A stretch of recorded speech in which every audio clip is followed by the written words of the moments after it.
Bangladesh signs instrument of accession to International Convention for the Protection of All Persons from Enforced Disappearances. Chief Advisor Dr. Mohammed Yunus terms the occasion historic. The Council of Advisors accords final approval to the draft of Ordinance 2024 repealing special security of family members of Father of the Nation.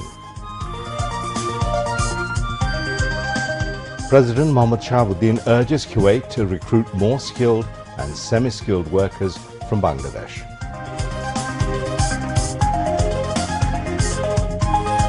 Relief operations in the flood-hit areas intensified as country's overall flood situation improves further, with all the rivers flowing below the danger level.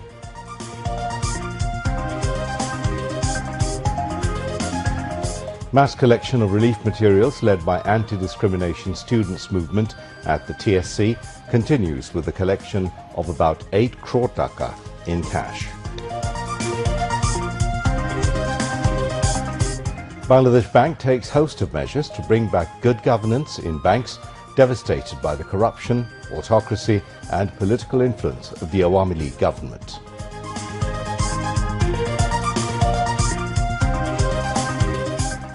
Fresh Israeli attacks in the West Bank leave 15 Palestinians dead as the UN Security Council holds meeting on the humanitarian crisis in Gaza. And Bangladesh face Pakistan in the second and final test in Rawalpindi tomorrow. Assalamu alaikum. This is News at 10. You've just heard the headlines. I'm Mahmoud Rahman. Let's move on now to the details. Bangladesh signed the Instrument of Accession to the International Convention for the Protection of All Persons from Enforced Disappearances. Chief Advisor Professor Mohammed Yunus signed the agreement at the meeting of the Council of Advisors at the State Guest House, Jamuna, today. He said it is a historic occasion. The instrument was signed a day before the International Day for the Victims of Enforced Disappearances. Meanwhile, the Advisory Council approved the draft of the Father of the Nation's Family Members Security Repeal Ordinance 2024.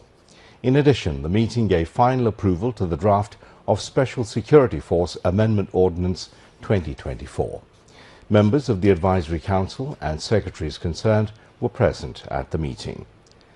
After the meeting, Environment, Forest and Climate Change Advisor Sayeda Rizwana Hassan briefed journalists.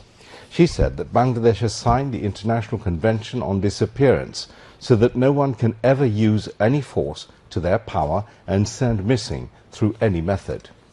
The advisor said that the Advisory Council has also decided to stop the rules and customs of laundering black money.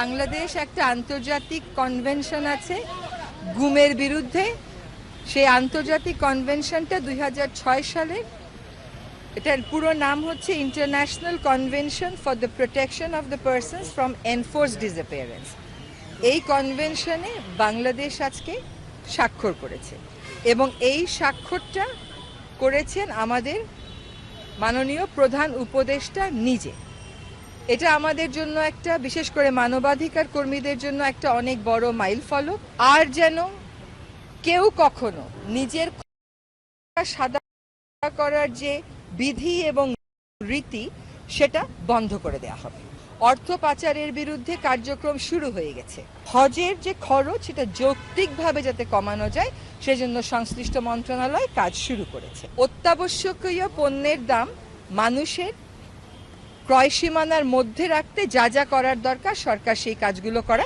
শুরু করে দিয়েছে Chief Advisor Professor Mohammed Yunus sought cooperation from Switzerland to bring back money smuggled from Bangladesh. He sought the cooperation when the Ambassador of Switzerland, Reto Rengli, paid a courtesy call on him at State Guest House Jamuna this afternoon. The envoy said Switzerland would support the interim government and strengthen economic ties with the country. Later, acting Australian High Commissioner to Bangladesh, Nadia Simpson, paid a courtesy call on the Chief Advisor, Professor Mohammed Yunus.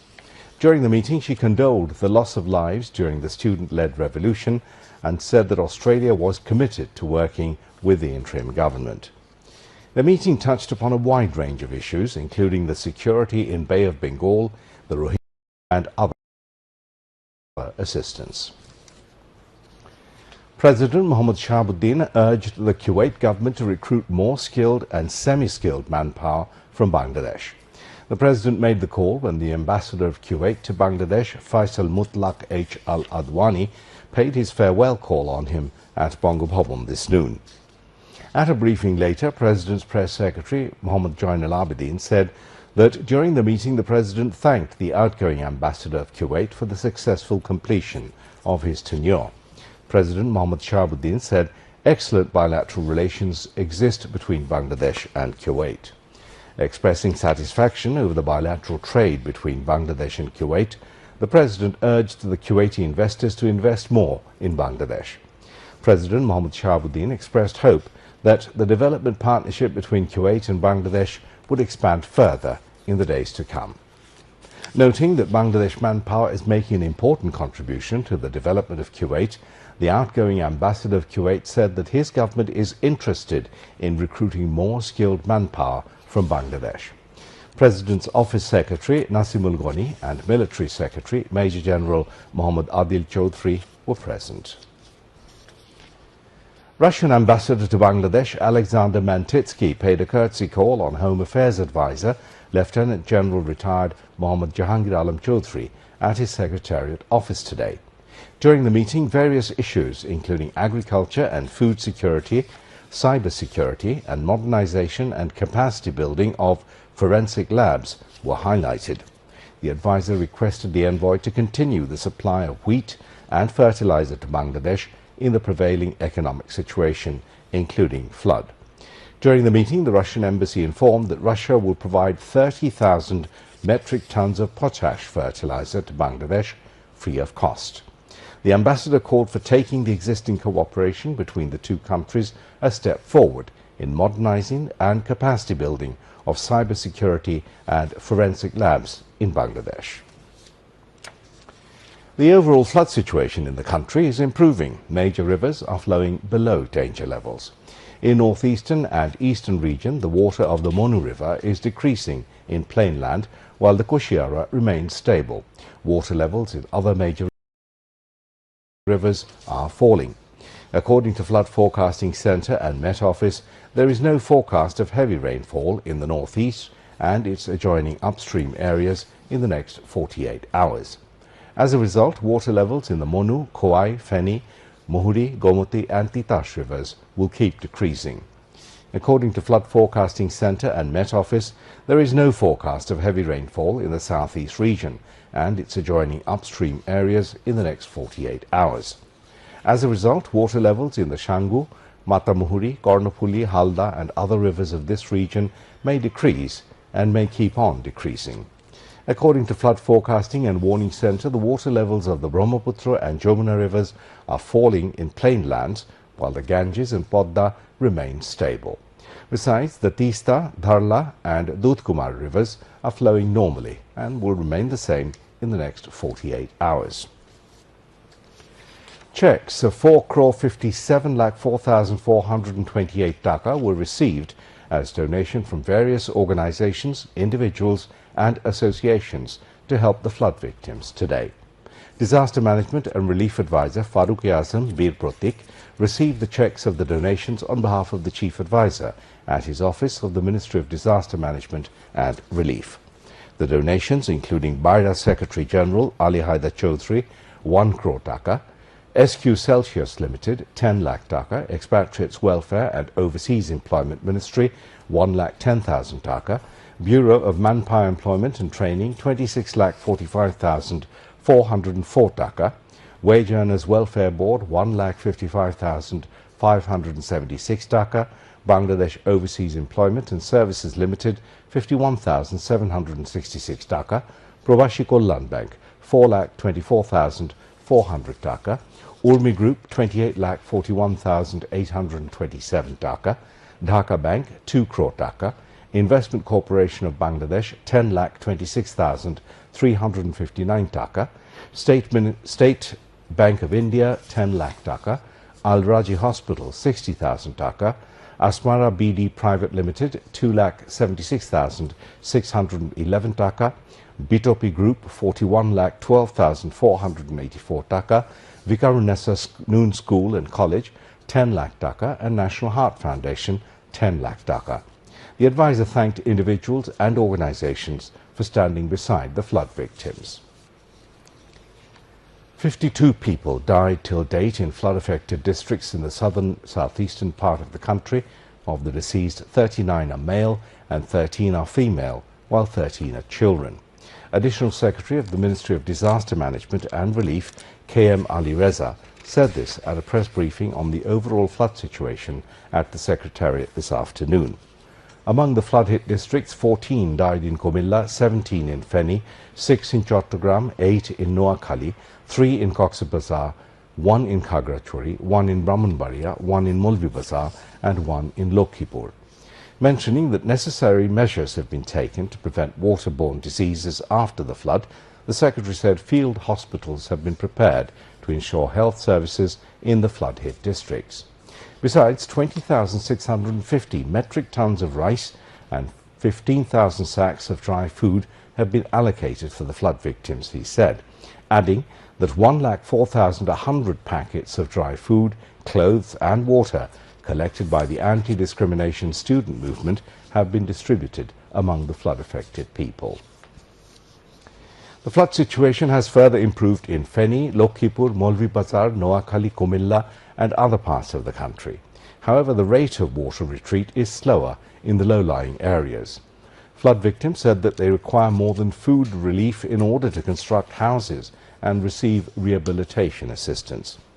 The district and Upazila administrations have handed over cash, rice, water purification tablets, dry food and other supplies to the flood victims in the affected areas.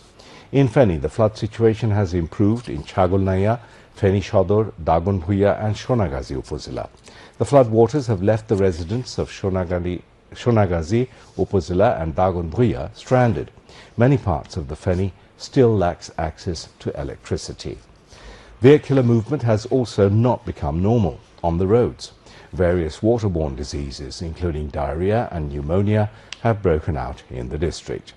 In Lokhipur, the flood situation in the district has improved slightly. However, the water level has increased in some parts of Lokhipur as water from neighbouring Noakhali is entering the district.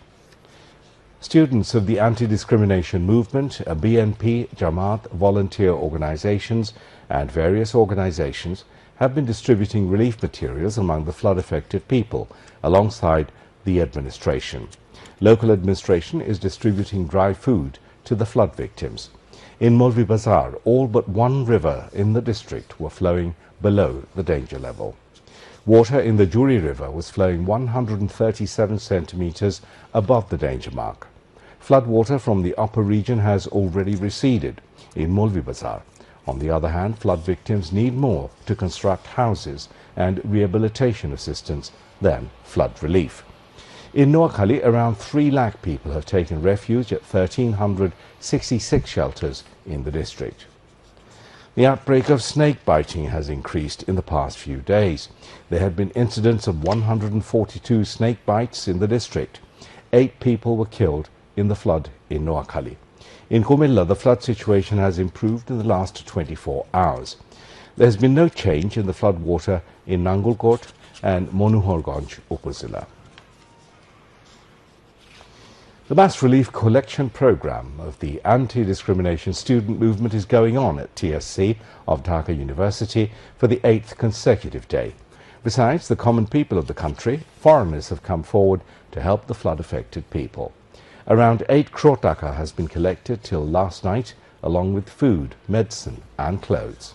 People said the country would be changed by the leadership of the students. Students of various universities and colleges have been working to load the trucks with relief materials to send to flood-hit districts since this morning. The visiting UN delegation has expressed satisfaction over the overall cooperation with the interim government, students and people of all professions in protecting democracy and human rights. Rory Mungovan, the head of the UN delegation, expressed satisfaction while talking to reporters after meeting with the leaders of Jamaat-e-Islami, Gano Odhikar Porishad, Gano Shanghati Andolon and AB Party at the UN Residence Office in Dhaka today. Rory Mungovan expressed regret over the indiscriminate use of force, killings and human rights violations on the students during the anti-discrimination student movement. Many meetings with all of the different parts of the interim government, the security forces, members of the civil society, with the students and student leaders, with representatives from the minority communities, from indigenous groups, the political parties, the legal profession, really listening to everyone's perspectives, their hopes for Bangladesh, and the areas in which the United Nations Human Rights Office might be able to assist the people of Bangladesh in achieving human rights. বিগত স্বৈরাচারী সরকারের এই দেশের উপরে, এই দেশের জনগণের উপরে যে নানাবিধ অত্যাচার করেছে, হত্যাকাণ্ড ঘটিয়েছে, সেগুলোর উপরেই তারা আমাদের কাছে জানতে চেয়েছিলেন। আমরা সে তথ্য দিয়েছি। সকল শ্রেণীর মানুষের যে বিপ্লব, ছাত্র জনতার যে বিপ্লব, এই বিপ্লবকে ব্যর্থ করার জন্যে যে নির্বিচারে তারা হত্যাকাণ্ড চালিয়েছিল, এটাকে আমরা বলেছি এটা জেনোসাইড, গণহত্যা। এটাকে জেনোসাইড হিসেবে টেক আপ করে যেন সুষ্ঠু বিচার হয় সেই ব্যবস্থা গ্রহণ করার জন্য। Russian ambassador to Bangladesh, Alexander Mentitsky, paid a call on BNP Secretary General Mirza Fakhrul Islam Alamgir. The meeting was held at BNP chairperson's Gulshan office today. BNP Standing Committee member Amir Khosru Mahmood Chaudhry, who is also a member of BNP's International Affairs Committee, was present among others. Now some international news.